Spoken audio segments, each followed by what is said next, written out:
아름다움입니다. 다른 무엇보다 하나님을 기대하는 것은 기쁨입니다. 마음속 깊이 하나님을 그리는 것은 간절함입니다. 바라볼수록 하나님이 더 생각나는 것은 설렘입니다. 사랑한다는 말 한마디보다 말하지 않아도 더 빛나는 것은 하나님을 향한 믿음입니다. 아무런 말하지 않아도 하나님과 함께 있고 싶은 것이 편안함입니다. 차가운 겨울에도 춥지 않은 것은 하나님의 따뜻한 손길 때문입니다. 하얀 종이 위에 쓰고 싶은 말은 하나님의 사랑입니다. 아멘. 이 고백이 우리의 마음에 진짜 사랑으로 받아 보이지 않던 마음의 문이 환짝 열리기 바랍니다. 열린 마음으로 오늘 이 시간에 하나님의 사랑의 말씀을 넘치도록 받기를 원합니다. 말씀을 전하실 성령 목사님께 하나님의 사랑이 흘러넘치게 하시고 꿀과 송이꿀보다 더욱더 단 것을 흘림으로 받는 우리에게 참을 수 없는 하늘나라 소망을 얻게 하옵소서. 그렇게 받게 될 줄 믿으며 예수님의 이름으로 간절히 기도드립니다. 아멘. 네, 사랑의 눈빛으로 바라보면서 우리 성령 목사님을 모시겠습니다.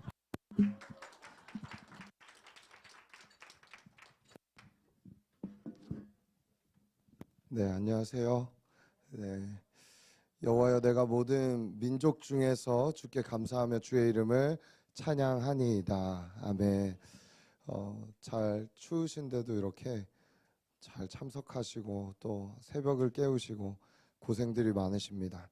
근데 그 이상의 의미들을 오늘 잘 발견했으면 좋겠고, 우리 인생에 하나님께서 행하실 일들이 끊이지 않고 사도행전 그런 얘기 하잖아요. 28장 29장을 우리가 써내려가고 있다. 오늘도 저와 여러분의 발걸음과 삶이 계속해서 하나님의 역사를 써내려가는 놀라운 은혜가 있기를 소원합니다. 제가 최근에 이제 다 읽었어요. 거의 이제 읽은 책 중에 한국교회 트렌드 2024라는 책이 있어요. 제가 작년에는 한국교회 트렌드 2023을 읽었고 이제 2024를 읽었는데, 이 책이 언제부터 나왔는지 모르겠지만 작년부터 이 책을 접해서 읽기 시작하면서 뭐가 되게 좋았냐면, 목회자들이 다 돌아다니면서 모든 성도들을 만나서 리서치를 하긴 어렵잖아요. 근데 이 책이 참 전문가들의 어떤 리서치, 그러니까 사회적인 현상의 리서치와 또 교회 안에서의 리서치를 잘 융합시켜서 앞으로 교회가 바라봐야 될 방향이 무엇인가. 아마 이 책이 본격적으로 이렇게 좀 사람들에게 소개되고 이야기되는 이유 중 하나는 뭐냐 하면, 코로나 지나면서 급변하고 있기 때문에 이 급변하는 것에 교회는 어떻게 대처할 것인가, 이런 부분들을 저에게도 되게 많이 인사이트를 주고, 또 앞으로 제가 하는 목회들에 있어서 나는 어떤 방향으로 어디를 접근해야 될지 봐야 전략이란 게 나오잖아요. 물론 최고의 전략은 여러분 기도와 말씀 그리고 순종이겠죠. 뭐 그거밖에 없겠지만, 그러나 그걸 어떻게 실질적으로 사람들과 소통하며 갈 것인가에 대한 이야기는 조금 다른 문제인 것 같습니다.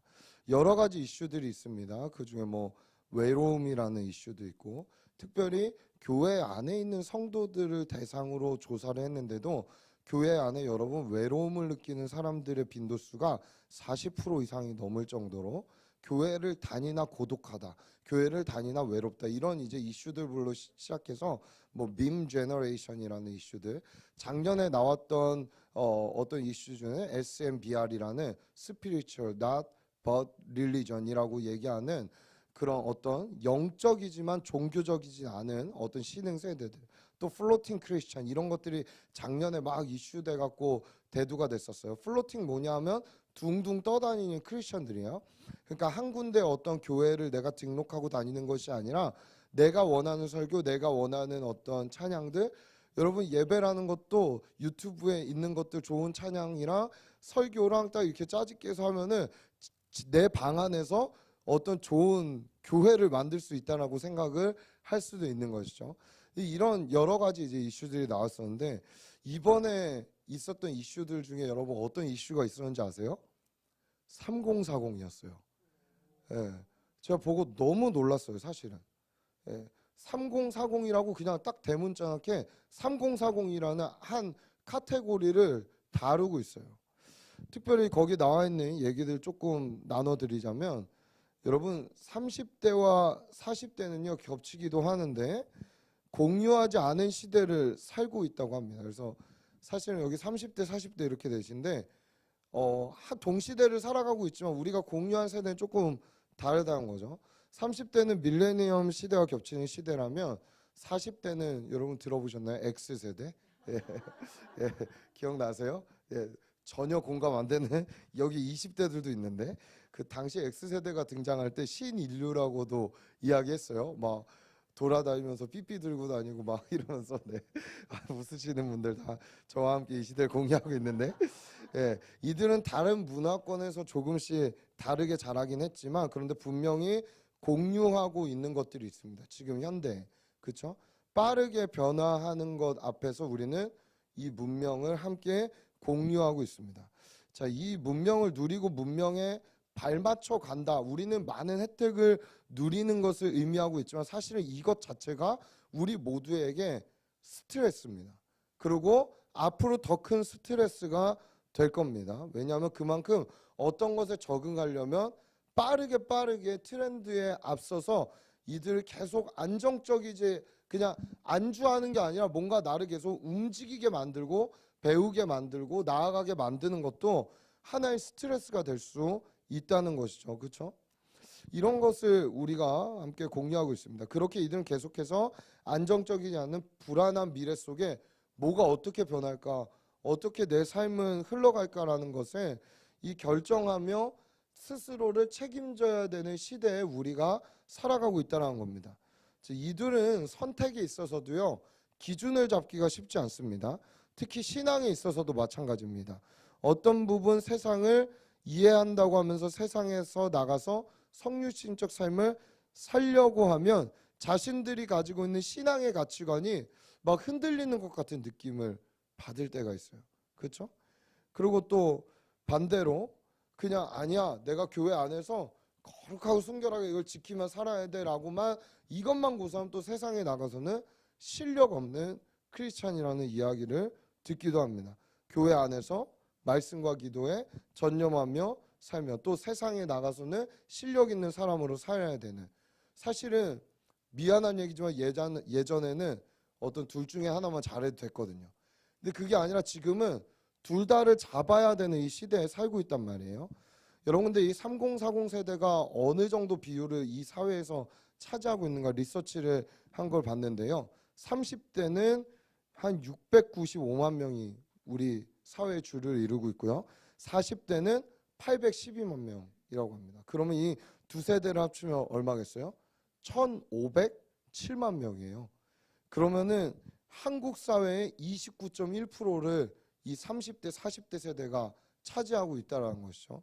그리고 이렇게 차지하고 있는 비율 한 3분의 1 정도를 차지하고 있는 거예요. 자, 그렇다면 여기서 우리는 자, 지금의 3040 세대가 무너진다면 한국은 걷잡을 수 없이 그냥 속절없이 추락하는 거죠. 그렇죠? 반면 희망은 뭐예요? 3040 세대가 든든히 선다면 교회는 마찬가지고 모든 기관들은 마찬가지고 그리고 한국 사회가 희망이 있다는 것입니다. 여러분 그래서 그냥 여러분 여기 계시니까 하는 얘기가 아니라 제가 이 책을 봐서도 여러분은 이 시대의 희망입니다.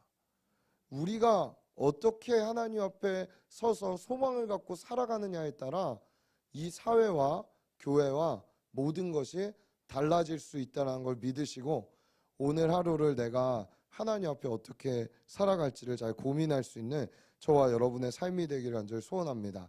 자, 이렇게 어렵고 힘든 시기를 보내고 있잖아요.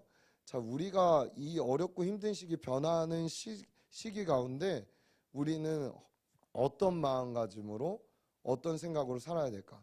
제가 이 강의를 준비하다가 담임 목사님이 금요 심야 예배 저희 청년교회 이렇게 예배하고 나서 하버드 총장이 말했던 4가지 중에 첫 번째 부를 수 있는 노래라는 이야기에서 오늘 찬양에 대한 이야기를 조금 나누려고 합니다. 여러분 우리는 이제 찬양하면 약간 그냥 앞에 준비하는 노래 정도로 생각할 때가 지금은 없겠지만 그런 시대들이 있었고 그런 사람들이 여전히 있습니다. 여러분 근데 찬양은요 엄연히 노래와는 다릅니다. 찬양을 한다는 것은 여러분 기독교 노래를 부른다는 것을 의미하는 게 아니에요. 찬양의 원뜻은 비음악적인 용어입니다.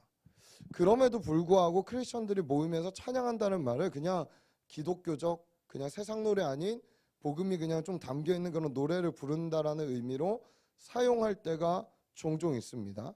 찬양과 노래는 서로 다른 개념입니다. 노래한다는 것은 그 내용이 찬양이든 다른 것이든 말 그대로 그냥 흥얼흥얼 노래를 할 수 있는 것이라면, 찬양은 자랑하며 높인다라는 뜻이 주를 이루고 있습니다. 보통 노래로 주님을 찬양하는 것에 익숙해져 있지만, 노래는 엄연히 말하면 찬양의 여러 가지 방법 중 한 가지에 불과한 거예요. 그러니까 다른 방법들로도 찬양을 할 수 있는 것을 얘기하는 것입니다. 자, 그래서 그 노래와는 엄연히 다르다. 이 고정관념에서 우리가 좀 벗어나야 됩니다. 그래서 우리가 어떠한 방법으로든 하나님을 높이고 그리고 영화롭게 만들고 영광스럽게 만든다면 내 삶도 찬양의 곡조가 찬양이 될 수 있다는 것이죠. 자, 그래서 찬양의 정체성을 보면요, 찬양은 노래 그 이상입니다. 우리 찬송가를 정말 많이 썼던 아이작 와츠라는 사람은 교회는 시편을 노래하든지 창작 찬송을 노래하든지 신약 성경의 복음의 빛에 비추어 해석된 복음적 찬송을 불러야 한다라는 이야기를 했습니다. 시편을 노래하든지 창작한 찬송을 노래하든지. 요즘에는 말씀 말고도 내 안에서 하나님과의 묵상과 고백을 통해 올려드려지는 그런 뭐라고 하죠? 찬송가, 뭐 복음성가들이 많이 나오고 있잖아요. 그러니까 이 사람은 벌써 수백 년 전에 이 이야기를 했던 것입니다. 또 수백 편, 근데 또 우리가 알아야 될 것은, 많은 사람들이 뭐 그러면은 뭐 성경적이지 않은 것은 그 노래가 아닙니다, 막 이런 얘기들이 막 신학적으로도 뭐 이게 찬송이 맞냐 아니냐 이거 갖고 많이 싸우는데, 찰스 웨슬레라는 존 웨슬레 감리교회 창시자인 존 웨슬레의 동생 찰스 웨슬레도 심지어 그 사람이 곡을 써서 지금은 찬송가에 많이 수록되어 있지만, 그 당시에 이 사람이 곡을 쓴 게 교회에서 부를 때 많은 사람들이 저건 이당적인 곡이야 라고 이야기를 많이 했다고 해요. 그래서 이 웨슬레 자신이 목회하던 그곳에서 이 사람이 작사 작곡한 찬양들을 이 오르간을 통해서 부르기 시작할 때 사람들이 심지어 어떻게 했냐면 돌멩이를 던졌다고 해요.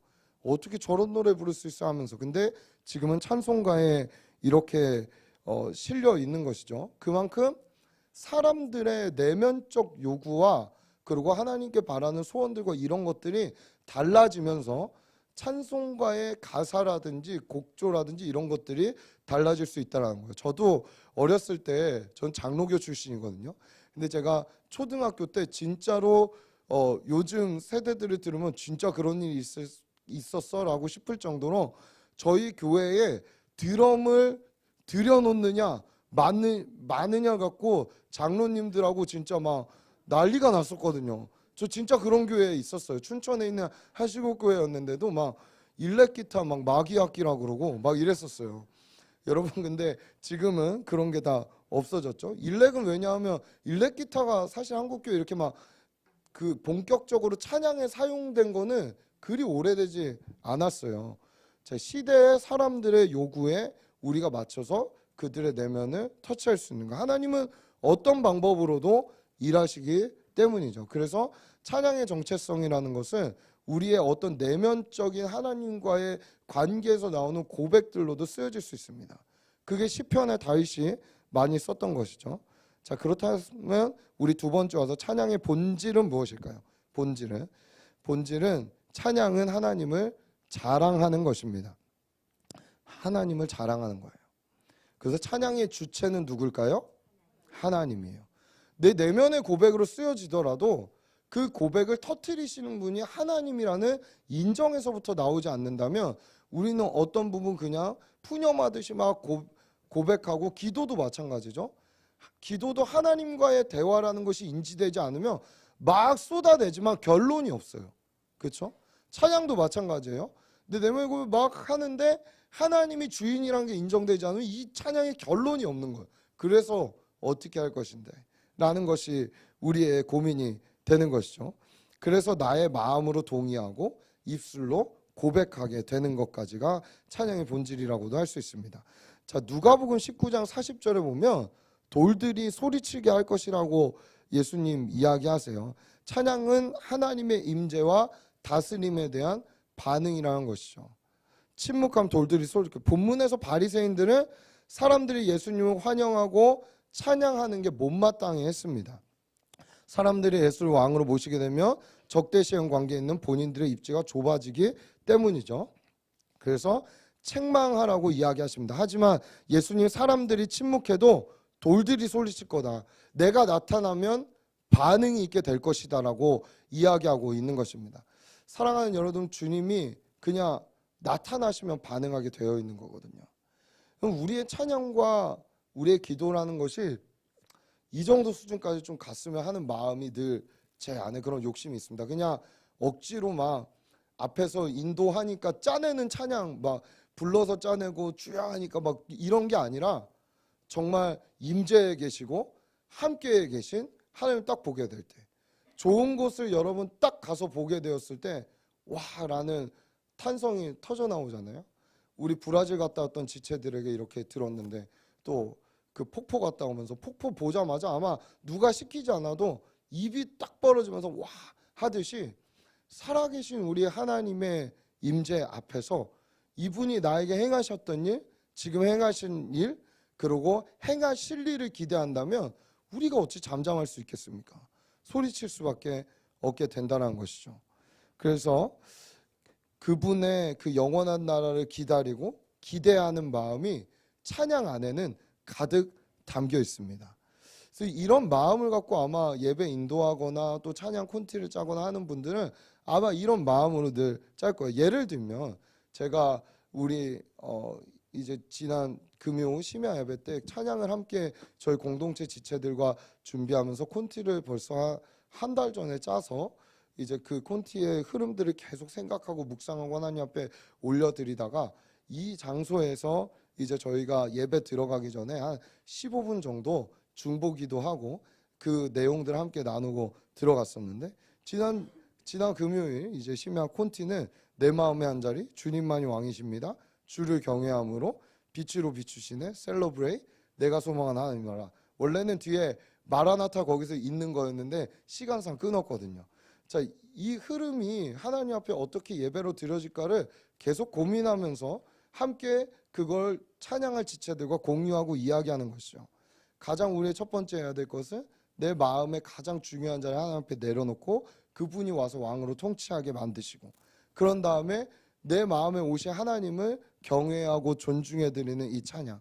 그렇게 할 때 우리가 빛을 비출 수 있는 존재가 되어가고 그것을 위해 나는 기쁨과 보람을 얻고 결국 우리가 이것을 하나님 나라가 올 때까지 그리고 주님이 다시 오실 때까지 끝까지 이 길을 걸어간다. 이런 어떤 흐름 안에서 기억하고 고민하며 이 준비 자체를 하나님께 예배와 찬양으로 올려드릴 수 있다라는 것입니다. 사랑하는 여러분, 우리의 삶의 모든 스토리와 모든 삶의 발걸음과 모든 말과 행동과 때로는 눈빛과 나의 손짓과 발짓 모든 것이 주님께 찬양으로 올려드려질 수 있는 줄 믿습니다. 이것이 우리에게 찬양이라는 거예요. 그냥 단순히 예배 전에 한 설교 전에 10분 그냥 이렇게 하는 게 찬양이 아니라 우리의 개념이 많이 바뀌어야 돼요. 그래서 제가 참 안타까운 것은 지금도 그렇게 인식하는 분들이 계신 것 같아요. 이 교회 안에는. 물론 담임 목사님의 설교가 가장 중요하겠죠. 그러나 저는 이제 현대 목회를 생각해가고 제가 앞으로 해갈 목회를 생각할 때 사실은 저는 저희 청년교회에서도 찬양 인도자들을 굉장히 많이 신경 씁니다.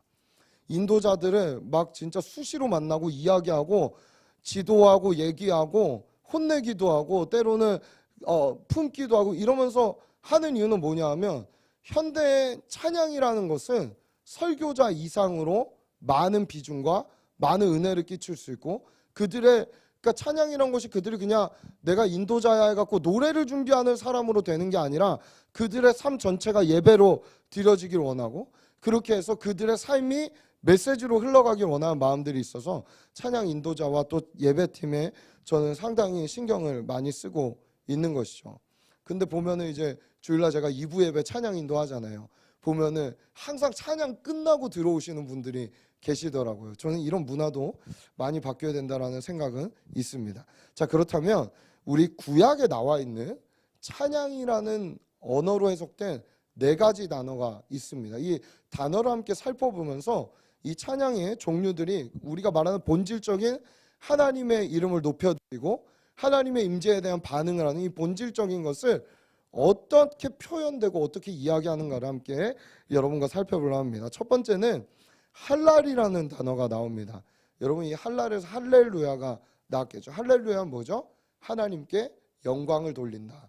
그래서 제가 항상 찬양 인도할 때도 할렐루야 하는 이유는 제 마음의 결심이고 고백이기도 합니다. 하나님께 영광을 올려드립니다로 시작하는 것이죠. 우리 한번 역대상 16장 4절 한번 읽어보시겠어요? 역대상 16장 4절 우리 다 같이 읽습니다. 시작.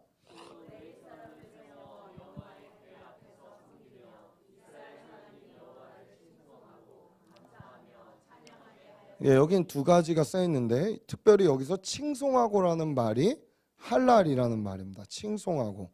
예, 여기 뒤에 보면 이제 또 다른 것들이 나와요.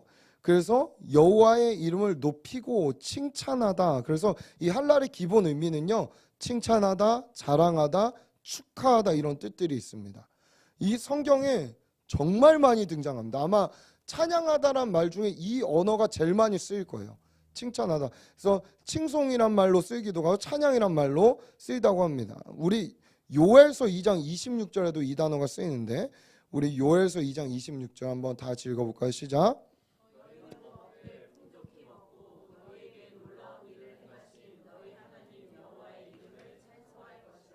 내 백성이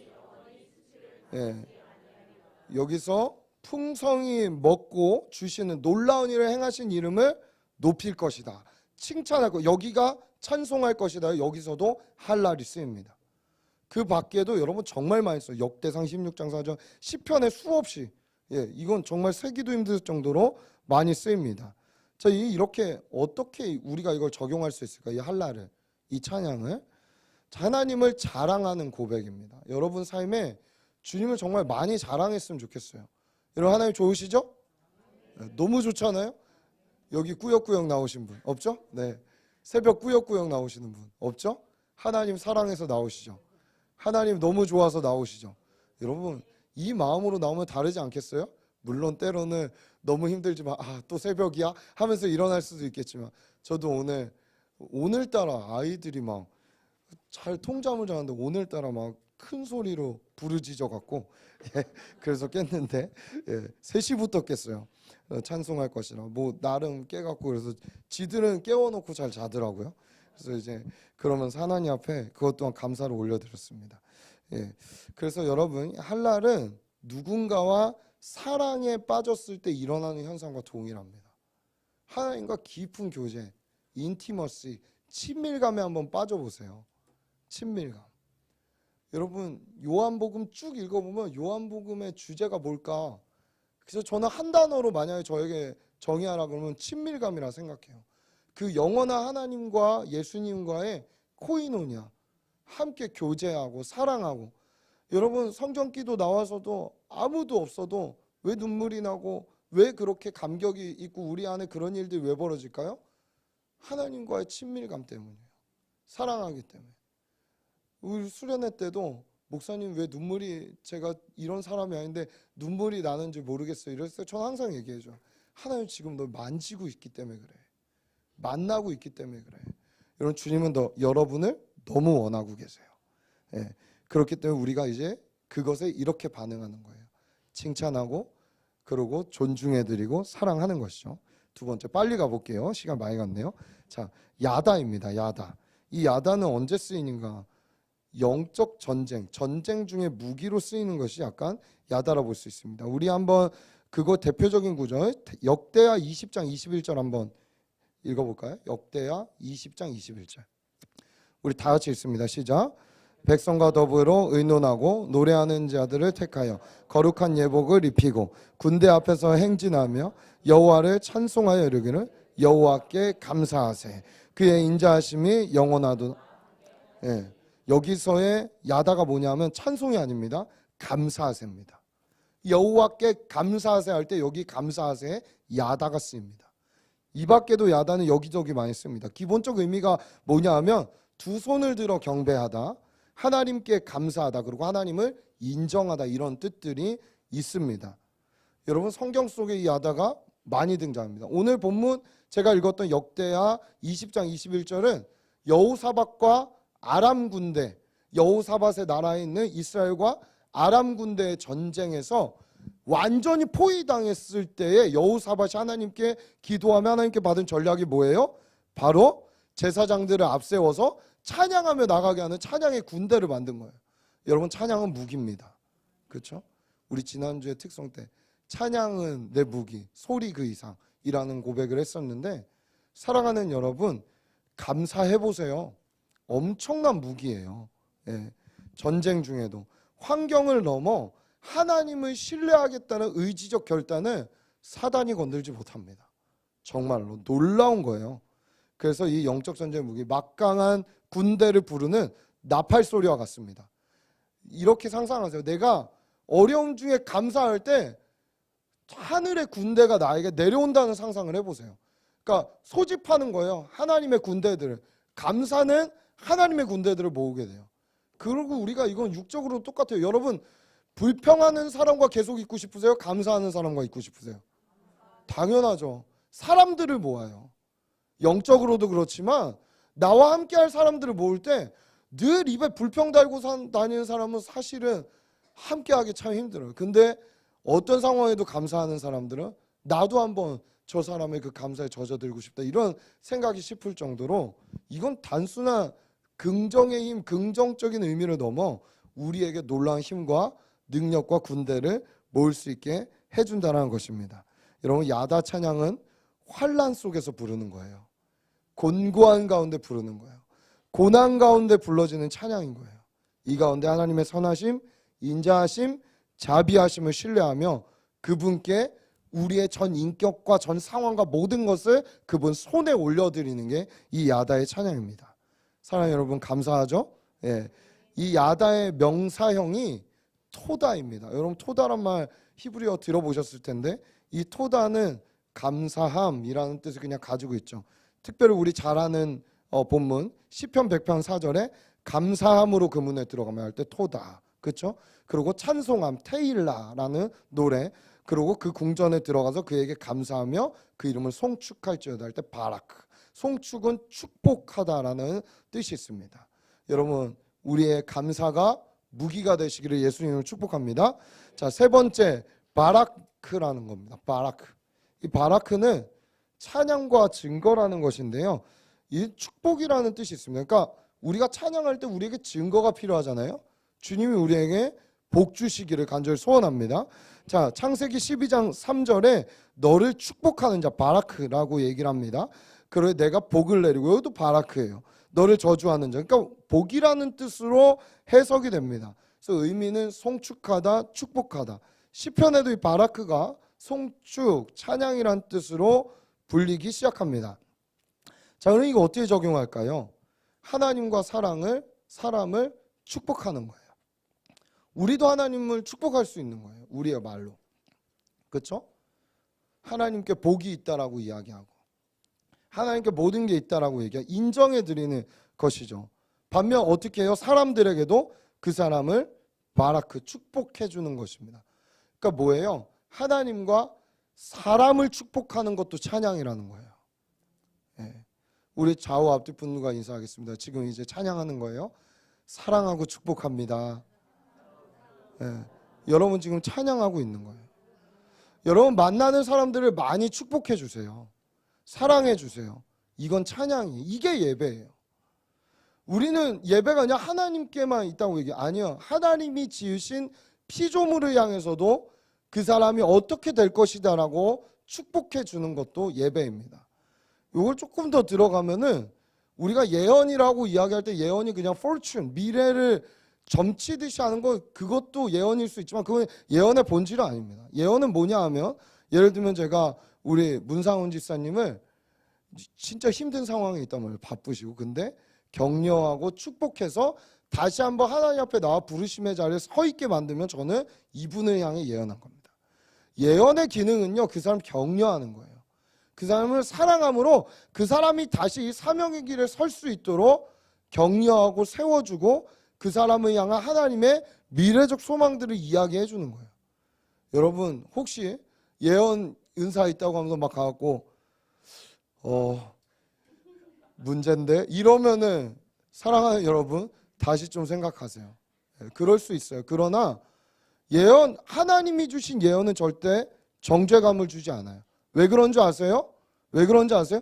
고린도전서 12장 13절 가도 모든 은사의 기초는 사랑이에요. 사랑 안에 두려움이 없고 온전한 사랑이 두려움을 어떻게 한다고요? 내어 쫓느니라. 여러분 정죄는 두려움을 줘요.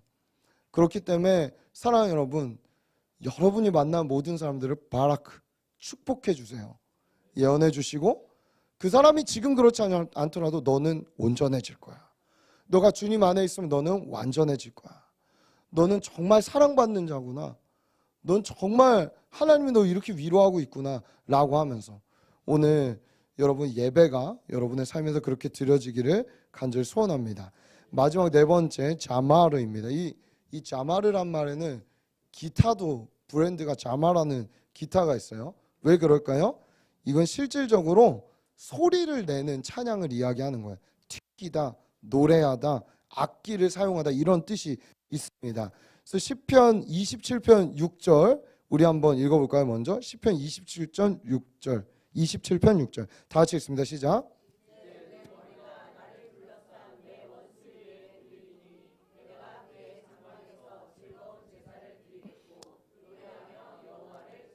예, 여기서 찬송하다라고 이야기할 때 자마르를 사용합니다. 악기를 사용했다는 거예요. 소리를 냈다는 거예요.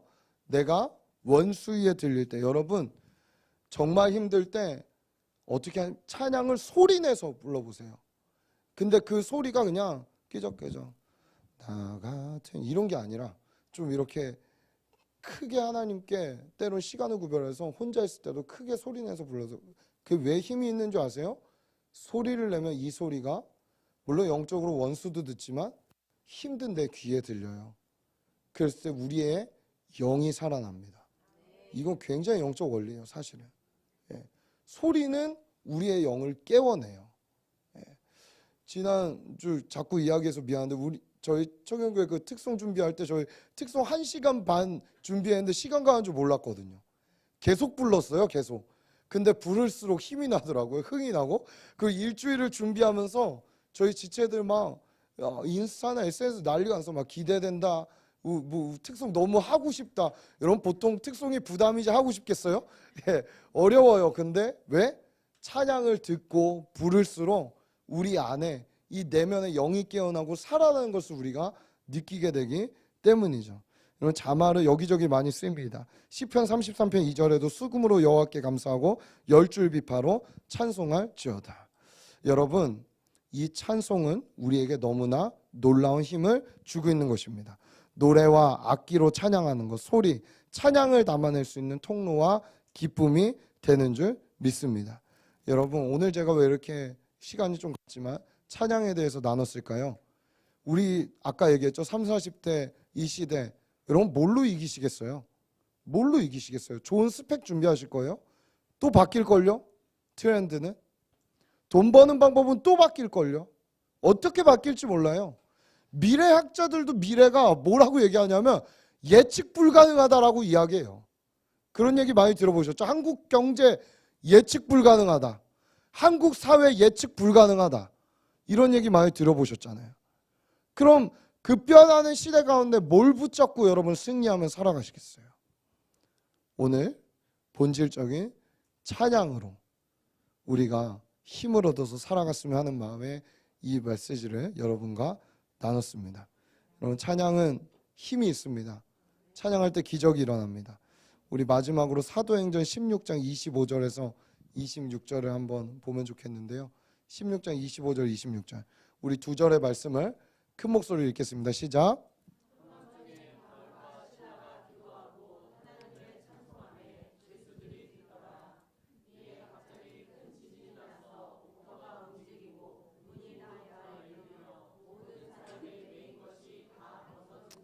아멘. 그렇죠? 찬양은 이런 기적이 있습니다. 곡조 있는 기도이기도 합니다. 여러분 앞에 말했던 두 가지 할랄과 야단은 내면에서도 우리 안에 일어날 수 있는 찬양이라면 반드시 바라크와 자마르는 우리의 외적으로 표현되는 찬양입니다. 오늘 우리의 내면의 찬양이 외면으로 터져 나올 수 있는 은혜가 우리 안에 있다면 오늘 하루 여러분 직장 가시고 또 어려운 가운데 놓여 있으실 텐데 또 어려운 상황들을 마주하게 될 수도 있을 텐데 그때 하나님께서 넉넉히 그 상황을 이기는 걸 넘어 그냥 넘어서서 간증으로 만들어내실 줄 믿습니다. 평생 찬송합시다. 예, 평생 찬양합시다. 예, 둘러싸여 있어도 주님께 두 손을 들고 주님을 찾을 수 있는 우리가 될 수 있기를 간절히 소원합니다. 제가 기도하고 마치겠습니다. 하나님 감사합니다.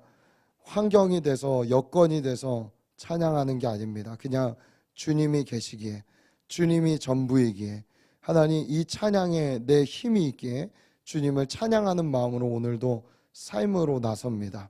하나님 이 삶을 능히 넉넉히 이길 능력을 우리에게 주옵소서. 찬양할 때 하나님 옥고가 풀리게 하시고 하나님 아버지 모든 묶이고 매였던 것들 풀리게 하여 주시어서 우리가 오늘 하루도 부자연스럽지 않게 하시고 자유함 가운데 주의 진리 안에 살아가는 하루가 될 수 있도록 힘을 더하여 주옵소서. 감사드리며 예수님의 이름으로 기도합니다. 아멘.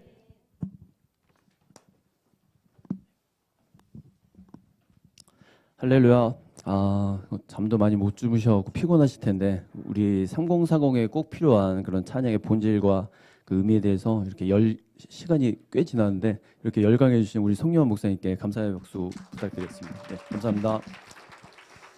예, 오늘 강의 들으면서 한 사람이 생각이 나더라고요. 찬양의 고정관념을 매주 이렇게 깨고 있는 우리 이종환 총장이 갑자기 강의 시간 내내 생각이 나는데 오늘 또 네버엔딩 찬양으로 계속 오늘 하루 종일 생각날 것 같아요. 하루 종일 이 찬양 품고 그러게 하루 이제 생활하시기 바라고. 그리고 저희가 이제 오늘 6번째 강의가 다 진행이 됐고 이제 2번밖에 남지 않았어요. 그래서 마지막 주는 또 저희가 아침에 이제 식사 이제 만찬을 하면서 그렇게 또 마무리를 할 건데 마지막 주 그러니까 다다음 주는 뭐 식사 시간을 고려해서 좀 이제 일정을 좀 뒤로 좀 밀어주시는 그런 또 센스 좀 발휘해 주시고 그리고 또 새가족부에서 간단하게 광고 좀 드리겠습니다. 저희가 다다음 주에 무슨 맞습니다. 새생명 축제가 있는데 그때 아마 몇백 명이 되시는 분들이 이제 교회를 방문하거나 또 장결자 분들도 이제 오랜만에 나오시는데요. 저희가 그 각 교구별로 이제 통계를 해서 이제 출석 체크를 해줘야 돼요. 그래서 출석 체크를 좀 도와주실 분들이 필요한데 그때 조건이 있습니다. 그 뭐 노트북에 이제 엑셀을 좀 이제 다룰 줄 살짝 좀 다룰 줄 아셔야 되고 그리고 새가족분들이 처음에 오셔서 이제 맞이해야 되기 때문에 좀 이제 외모가 되는 외모가 조금 이제 받쳐주시는 분들이 좀 신청해 주셨으면 좋겠습니다. 그 주일날 이제 다른 사역을 안 하시는 분들 중에 좀 이제 원하시는 분들 있으면 저한테 개인톡으로 이렇게 주시면 한 4분 정도 필요하거든요. 근데 더 많이 주시면 다른 뭐 선물 나눠주고 그런 또 이제 다른 도와줄 분들 부분 많이 있어서 선착순으로 받겠습니다. 그러면 오늘 이제 또 좀 시간이 많이 늦었는데 간식 받으셔서 조별 모임 나누시고 오늘 하루도 승리하시는 하루 되시기 바랍니다. 감사합니다.